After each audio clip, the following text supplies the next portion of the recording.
You had more questions. And we had more answers. This is part 2 of our Q&A series.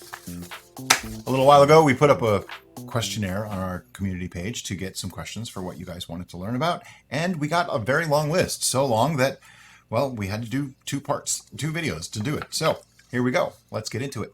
Justin Parsons, does your airlock have to hold neutral pressure before you're able to rack? No. Well, that's an interesting question. Maybe. Because he's not wrong to think that way.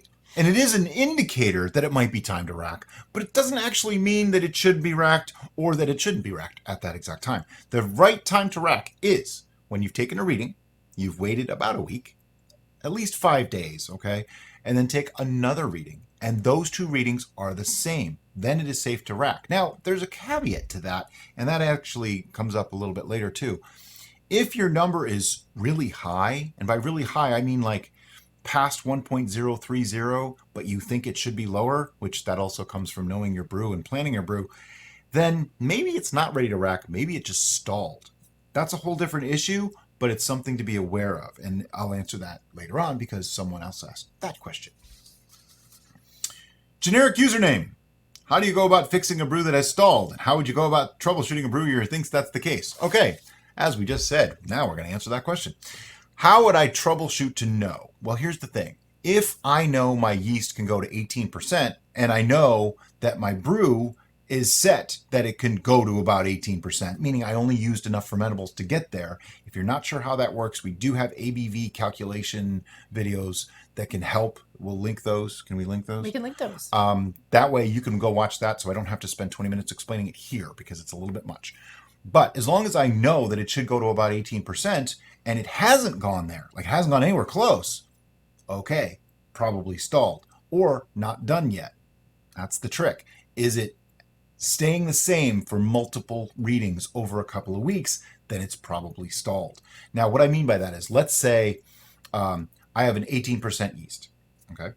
And I know I use 3 pounds of honey, which roughly is a 1.105 specific gravity.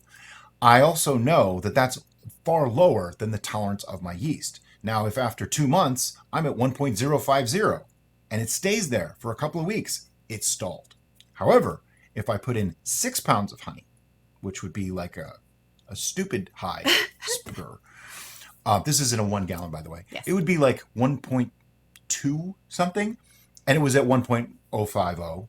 I might think, wow, it fermented really far further than it probably should have. I'm just guessing off the top of my head. So even with the same ending gravity, one could be stalled, one could be done. It comes in part from knowing what you made and knowing what you're starting from and what you're working with. Now, Brian's example of putting 6 gallons or 6 pounds of honey in a 1 gallon fermentation. Please don't do that. Please don't do that. Yeah. Because there is such a thing as putting in too much of a fermentable sugar in a brew. You can shock your yeast. Your yeast will be like, ah! You can kill it. Their cells literally explode. See, that was the death of the yeast. How do you go about fixing a brew that's stalled? Now, that's a really good question. There's several steps you can take. The first step is make sure that you're in favorable conditions, meaning it's not too cold. We've had several people ask recently, like, oh, how come my brew isn't doing anything? Okay, I happen to know that you guys are, where you are in the country, had a horrible storm, and your house is probably much cooler than it was. They were like, yeah, my house is like 58 degrees. Okay, there you go. That's why it's stalled, because yeast don't really like to work that cold. Most yeast, some yeast like that cold. And in that case, I don't even know if you would call that a true stall, though. It's stalled. Technically, yes, that's what happened. But the yeasts are still active. They've just slowed down a lot. The next step, as long as you're in favorable conditions, give it a really good shake, like a good swirl. Get everything moving. That could be enough to reactivate and reinvigorate, because sometimes your yeast will fall out of suspension and they're just sitting in the lees at the bottom and they can't get to the sugars. That's my theory. I don't know that that's actually factual, but it does seem to help. The other side effect of that is you're degassing it. Getting out some of their waste product can actually make the yeast go, hey, it's clean in here. We can start making more mess again. The third way is not what a lot of people think. Don't add nutrient and things like that. It doesn't actually help. At this point, you want to add more yeast. 9 times out of 10, you want to add a stronger tolerance yeast than what you used the first time. All right. Unless it's just stalled really, really badly, then see, there's so many mitigating factors. But let's say you use like a 12% yeast and it's stalled long before it even got to 12%. Well, putting in another 12% yeast, it probably won't do anything because now that it's stalled, it's not even going to reach its original tolerance most likely. So you might stop at 8 or 9 or 10% and it's just never going to go anywhere. But if you put in an 18% yeast, it might stop at 12 or 13 because it's been stalled. And I'll get to more on why it won't go as high. And that way, it's going to at least burn off some more of the sugars that are there. The reason why the yeast have a tougher time in a stalled brew is because they're not going into a fresh must. They're going into a must that already has alcohol. Alcohol is their waste product. The more alcohol there is, the harder it is for yeast to get going. And it's hard enough when there's a solid built-up colony, but when you're just putting in fresh yeast, that's enough to shock them and hurt them and prevent them from building a stable colony. So that's why it's always harder to get a stalled mead started again than it is to just make a new mead. I'm not saying dump it. Don't ever do that. If it's too bad and you just cannot get it going at all, split the batch, dilute by half with water, add new yeast. It'll go. You can, at that point, it becomes a step feed on both, and now you have 2 batches instead of 1. And you'll end up having to step feed that a little bit to get it to where you really want. As you can tell by Brian's answer, there are so many variables depending on what you're brewing that could lead to a potential stall. So if you ever find yourself in a predicament like this, that you don't really understand what's going on, please never, ever, ever be afraid to ask us on our channels in the comments. Find a brew that's similar-ish to what you're doing and just ask in the comment. It doesn't matter if it was 3 years ago that we made the brew or yesterday. Yeah, we see the comments on everything the same as it was a video we put up today. Yeah. It doesn't matter. Yeah. We have a whole different view of the channel than you guys do. Yes. We don't see it as individual videos. We see it as the comments section.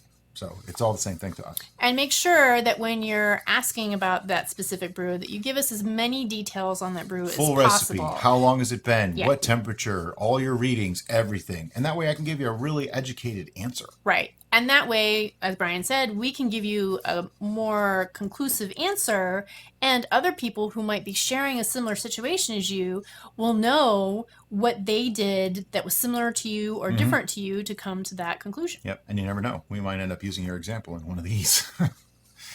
Generic pill. This guy asked a lot of questions. I just remember his name.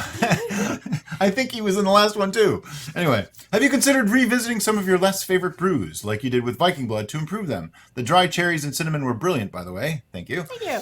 Mine turned out amazing. I'd love to see you do a mango habanero with dried mangoes, or just more with dried fruit. We are doing a lot more with dried fruit. I will say that because I found that it's a magical experience. It's a completely different thing than using fresh fruit, and it's a lot more accessible for most people because you can get dried fruit any time of year.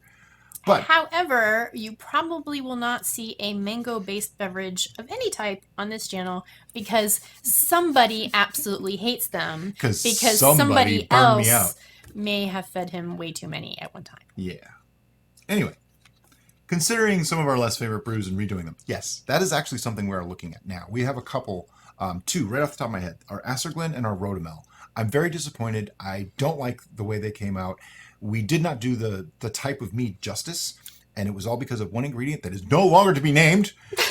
And we're going to redo them, and we're going to redo them with better ingredients and a better method and make a whole better brew out of that. Okay? Which, is it a coincidence that the evil... we will never mention again ingredient was used in both of those? I think not. Yeah, I think it had a lot to do with it. So that's why we want to redo those and do them justice. Mr. Zip, topic of pectin. Would the amount of pectin used in preserves, jams, jellies, etc. be a significant source to alter color, clarity, and or flavors? You might think so, but if you watched our strawberry jam wine... Yeah, we thought it was totally going to be a problem and be like cloudy as all heck. But it came out crystal clear. Now, affect color. I don't know how it would affect color. Okay, I'm not sure that pectin actually affects color at all. Clarity, it could. You might still get some clarity issues. We actually had some brews that suffered from pectin haze, but what we actually found is that it was a striation Yeah. in the bottle. So it didn't change the flavor, it just made like this neat striation Right. in the bottle. And if you think about it, some of those cocktail drinks that you spend extra money on are because the different densities Yeah. of the liquids that they mix that makes that striation. So you just made a super expensive cocktail. As far as affecting flavor, I don't believe that pectin actually affects the flavors at all. Like what she said, clarity doesn't affect it. So I can't imagine that the pectin making it a little bit having a pectic haze is going to really affect the flavor. Chase Mack, what is your method of storage for aging your brews? This is going to be the most boring answer ever. Yeah, we kind of reviewed this slightly in the one. previous Q&A, but basically put them someplace dark and cool. Make sure that the bottle's sealed. Make sure the fermentation is complete. But we store them at room temperature for aging and just let them go. Some of them are sitting in my closet. The 1 year ones are actually sitting in the closet.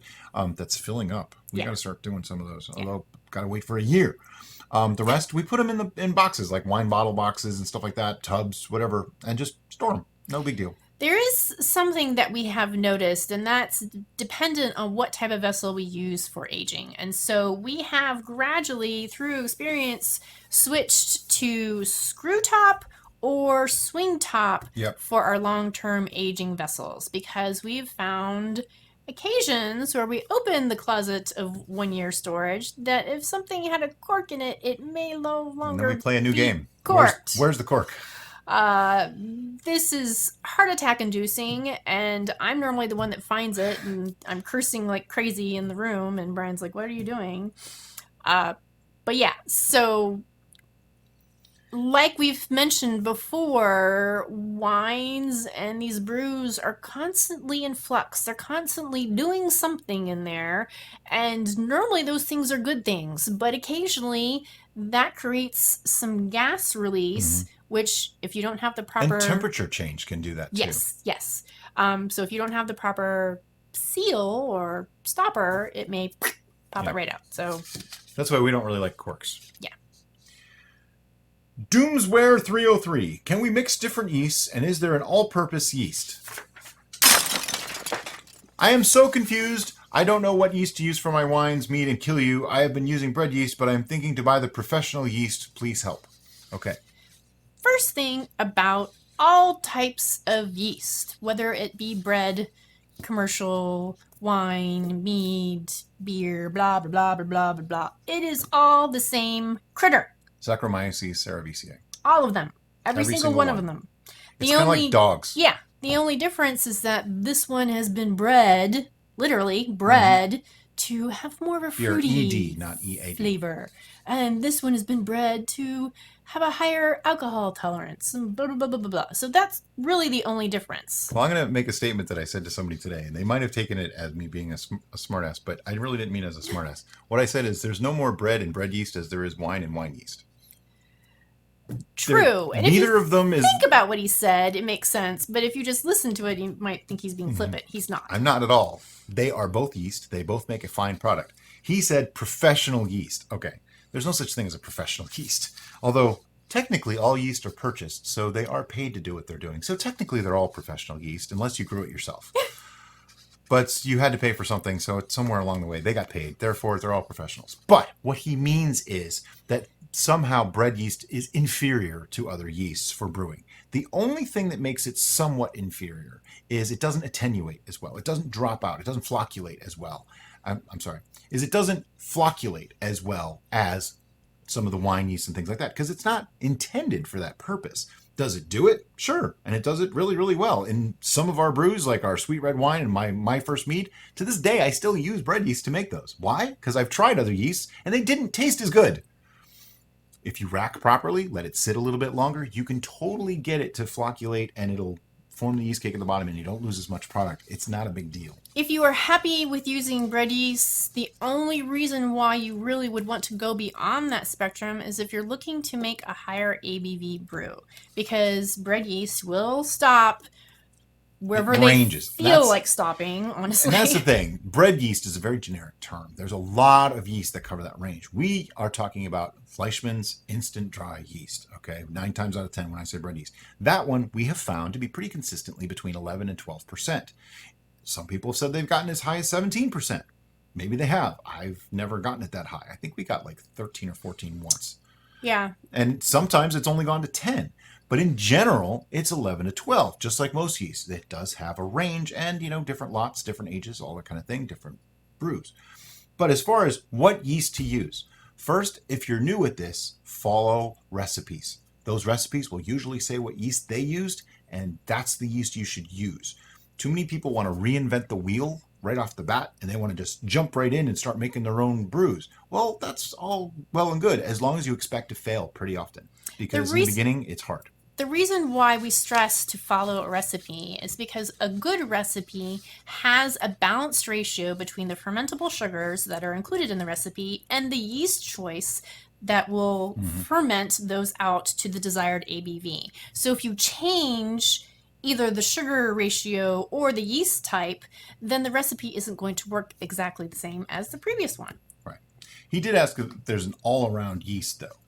There is, but there isn't. If you get used to using one yeast, you can pretty much use it for everything. Like we use 71B probably more than any other yeast because it's very reliable. It's vastly inconsistent for alcohol tolerance, though. Yeah. It's supposed to be 14 or 15%. It routinely goes higher than that. Yeah. But it does work really, really well. We've had very few stalls, very few issues with 71B. So for us, it's very reliable in that way. And it could be considered our all-around yeast. But there is no one yeast fits all unless you conform your recipes to work with that yeast. Hopefully that makes sense. So pick a yeast that you like and change your recipe to fit the yeast rather than choosing a yeast to fit the recipe. The last part of this question is about mixing yeasts.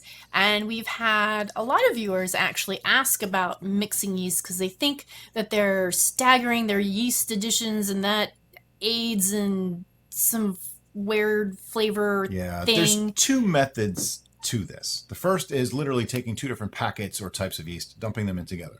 If you do that, more than likely one of them is going to start building a colony just a little bit faster than the other, and they're literally going to starve out the other. But in the process of doing so, they are battling, which means they're battling for your resources that are in your must. So they're stressed, which means there's a possibility of a stall. Now, is some hybridization happening? Yes, but on a very small level. Not a lot. Think Romeo and Juliet. They weren't really going to have the families mixed together. It just really doesn't work. But everybody one of them died. got across, and they all died. It was not a good story. So mixing yeast that way, not really a good idea. What I've heard of some people trying to do is to get a little bit of a wild yeast flavor mixed with a commercial yeast ABV. And this is an interesting idea, and it could work. I don't really see it being all that effective. Like, I don't see that much flavor difference. And that means they start with a wild yeast, and once it gets to, say, 4, 5, or 6%, then they introduce a wine yeast or a professional yeast, a commercial yeast, and let it go higher. Now, I see some issues with that too. First, the second yeast, when it comes in, is already on the defense because there's alcohol in there, so it's a little bit shocked, and it has to build a colony. So it might actually get killed off by the wild yeast.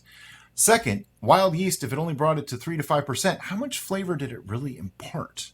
So while it could work, I'm not so sure that it's really such a viable means of doing it. As far as ways to mix 2 yeasts, honestly, search the internet for a yeast that does the things that those 2 yeasts do together in one yeast. You'll be much better off. It's a much more effective way to do things. So a simplified answer to that part of the question is stick with one yeast that's going to do what you want it to do.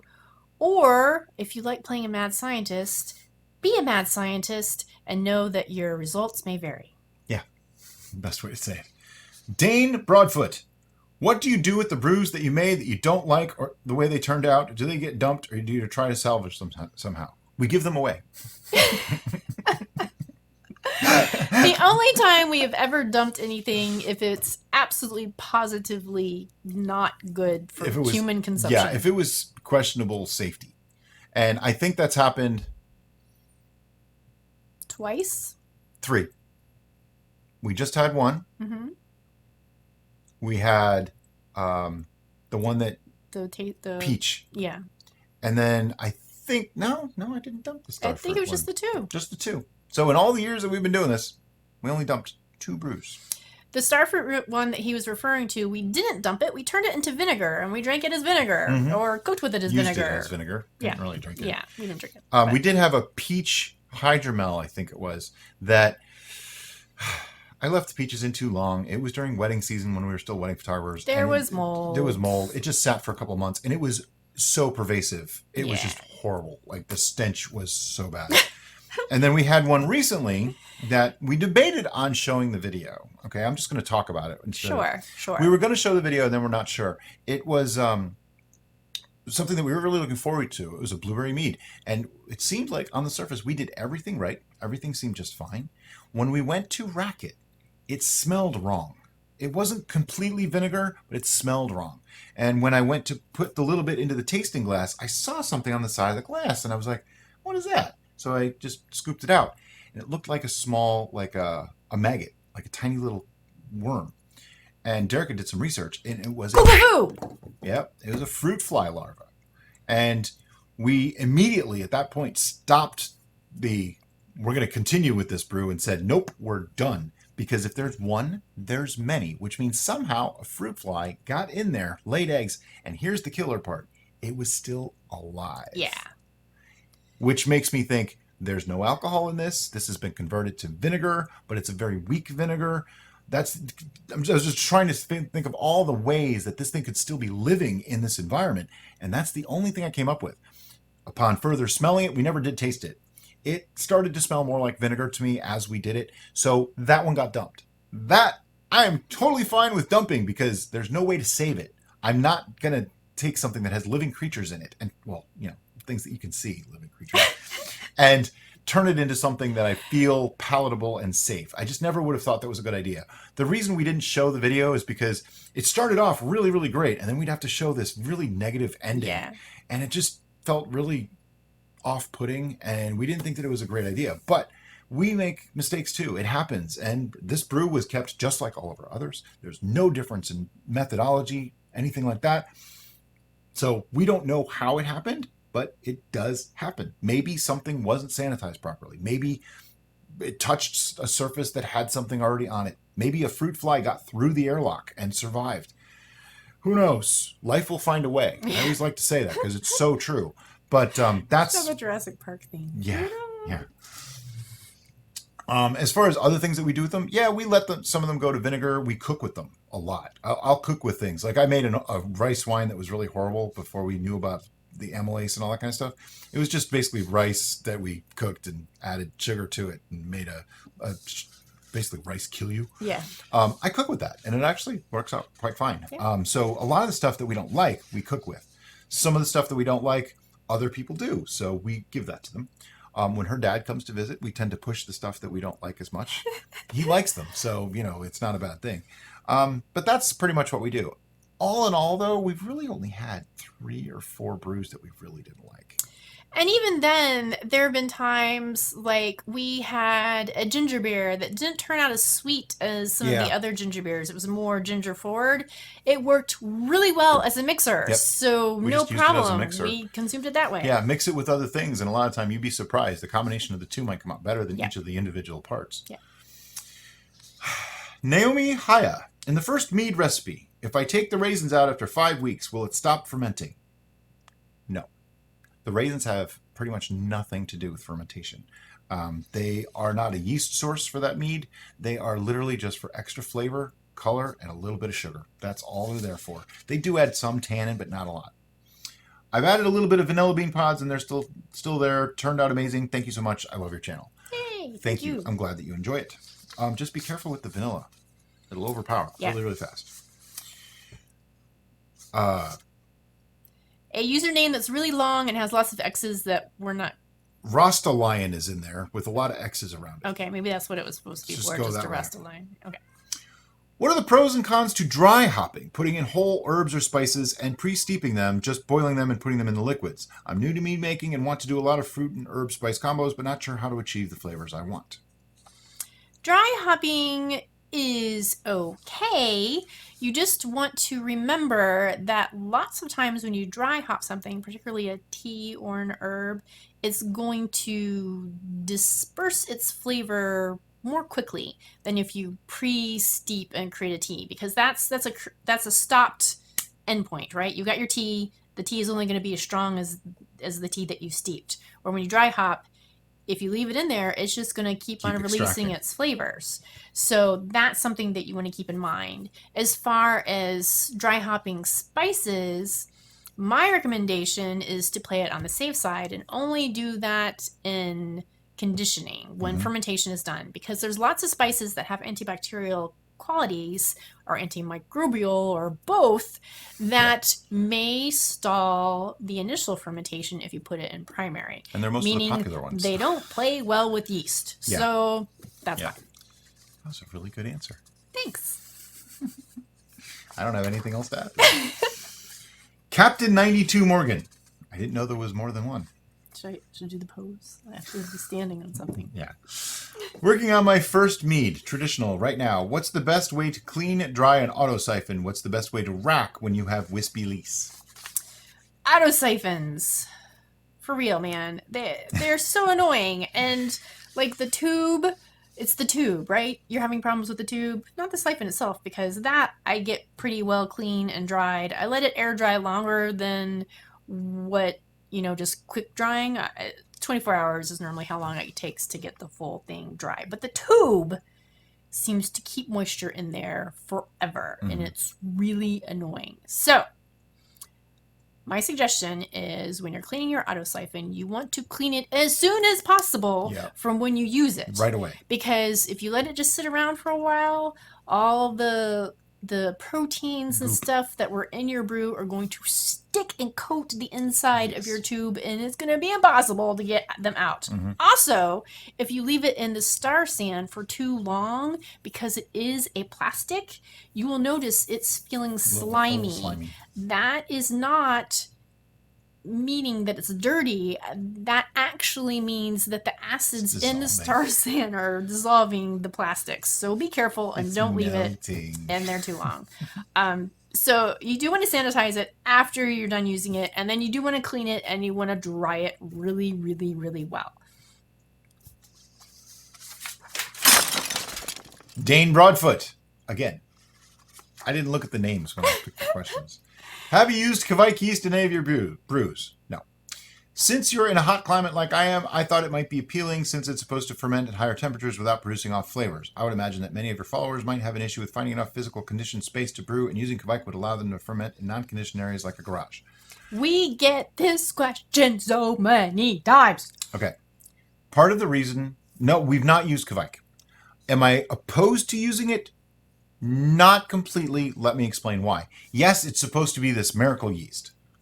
I don't know myself. I've seen great results from other people. Some people swear by it. Now, here's the thing. We air condition our house. We keep our brews in the house, so it's never really been an issue for us. 72 to 76 degrees all the time. If you are in a hot area and you don't have access to air conditioning or a place to store your brews, this might be an option for you. The reason we haven't done it is because of price. Okay. Not that I feel it's so outrageously expensive that we can't afford it. It's not that at all. It's that if we put it in a video, it's essentially us putting our stamp of approval on something and saying, you should try this. Even if we don't say you should try it, people will go and buy it. I can't justify telling people to spend anywhere from 5 to 20 times the normal amount for yeast for something that might not be more beneficial to them than what we used. Or what we normally use, because not everyone is in a 90 plus degree temperature or keeps their brews there. We live in Florida, USA. It's hot. It gets 90 plus degrees here in the summertime, but our brews never go above 72 to 76 because we keep our house air conditioned. Now, if you can't keep your house air conditioned, like I say, might be an option for you. Will we try it someday? Yeah, there's a couple of strains now available. There's more competitors on the market for kveik yeast, and it's starting to come down in price, and we may actually try it out sometime just to see what all the fuss is about.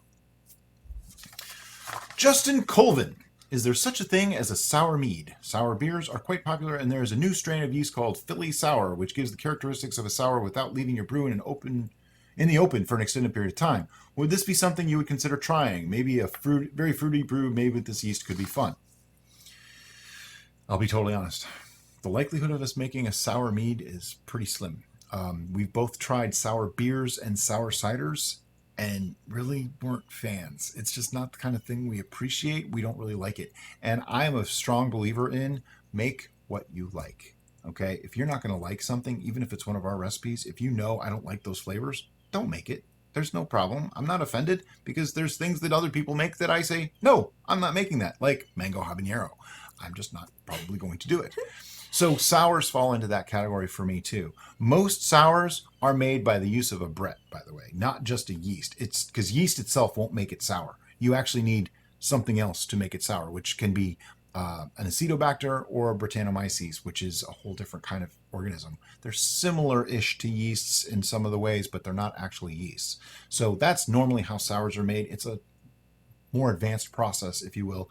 Not really something we're going to get into on our show because, again, like I said, we don't really like them. And if you do start to make sours, make sure that you do them in a different place than your other stuff because that stuff gets airborne and it will infect everything. And make sure that whatever vessels you use for that, you never use for regular fermentation again, no matter how well you think you've cleaned them. Because once that stuff gets in there, it's kind of like making vinegar. You don't want to keep a vinegar making product near a brewing product. You'll be making vinegar in both because that's just the way it works. So you want to keep them really, really separate. By the way, keep the questions coming, guys. I'm going to put up another one of these polls so we can get even more, and we'll do these kind of things more often because I actually really enjoy this, and we get to see what you guys want to learn about, and this actually inspires us to make certain videos about some of these topics, so you might see some of this coming up soon. By the way, if you like this video, look up. There's another one up there. You might like that one too. I beat you to it.